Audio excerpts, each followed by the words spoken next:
Hello everyone, today I will share with you a wall hanging taken from Pinterest. So let's start.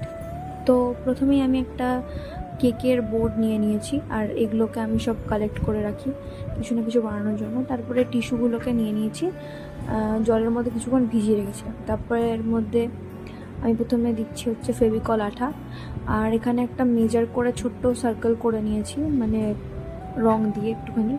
তারপরে প্রথমে black কালারটা করছি, যেহেতু আমি এভিলাইয়ের একটা ওয়াল হ্যাঙ্গিং তৈরি করছি, ওই কারণে তোমরা দেখতেই পেয়েছো উপরে মানে ডেমোটা যে ছবিটা আমি দিয়েছিলাম। আর এটাকে তোমাদের মনে হচ্ছে গ্রিন, কিন্তু এটা কিন্তু স্কাই কালার। ক্যামেরার জন্য একটুখানি ডিস্টার্ব লাগছে, পরে তোমরা দেখলে বুঝতে পারবে যেটা স্কাই কালার। সেটাকেও আমরা ভালো করে আমি ব্লু দিয়ে স্টিক করছি ভালো করে। আর একটু মানে কেমন লাগছিল যে হবে কি হবে না, তারপরে দেখলাম